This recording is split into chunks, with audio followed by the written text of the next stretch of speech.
اللہ تعالیٰ نے جب بھی قرآن میں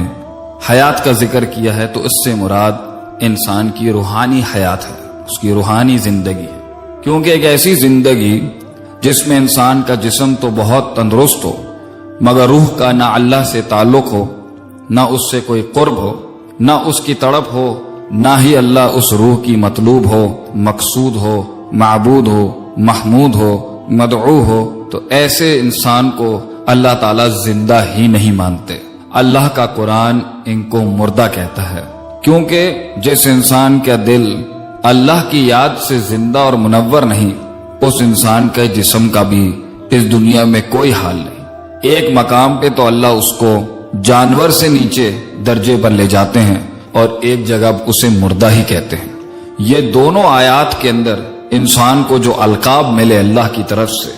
مردہ ہونے کے یا جانور سے بدتر ہونے کے، اور یہ کوئی عزت کے اور احترام کے الفاظ نہیں، یہ اللہ کی طرف سے انسان کے لیے سوچنے سمجھنے کا مقام ہے۔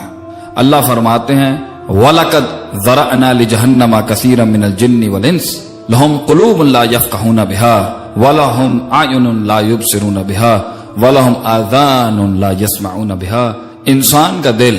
جو آنکھوں اور اس کے سننے اور دیکھنے سے جڑا ہوتا ہے، اگر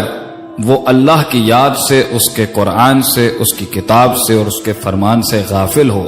یا منکر ہو جائے تو اللہ فرماتے ہیں اولئک کالانعام، ایسا شخص جانور ہے، بل ہم اضل، مگر جانور بھی اللہ کی تسبیح اور اللہ کی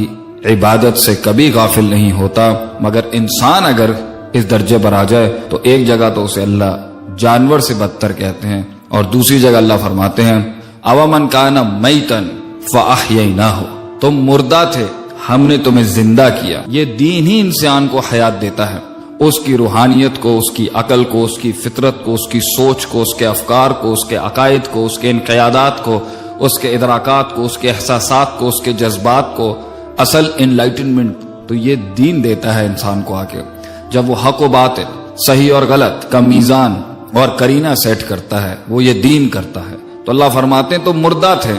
ہم تمہیں اس سے زندہ کرتے ہیں، اور جو اس سے زندگی پسند نہیں کرتا زندہ رہنا تو ایسے شخص کو اللہ مردہ کہتا ہے۔ اگر ہم چاہتے ہیں کہ ہم اس مردہ زندگی سے جو بے جان ہو جاتی ہے، جس میں کوئی سکون، اطمینان اور راحت نہیں ہوتی، ہمیں اللہ کی دین کی طرف، اس وحی کی طرف رجوع کرنا پڑے گا۔ اس لیے تو اللہ نے اس وحی کو روح ہی کہہ دیا ایک جگہ پر، وہ روح جس سے انسان جب وہ ماں کے پیٹ میں آتی ہے تو بچہ زندہ کہلاتا ہے، جب وہ نکال لی جاتی ہے تو انسان مردہ کہلاتا ہے، جب وہ پھر ڈالی جائے گی تو انسان زندہ کر دیا جائے گا۔ تو یہ روح ہی ہے جس سے انسان کی زندگی کا تعلق ہے۔ اللہ نے اپنے قرآن اور حدیث کو، اپنے قرآن کا ایک نام روحی رکھ کے،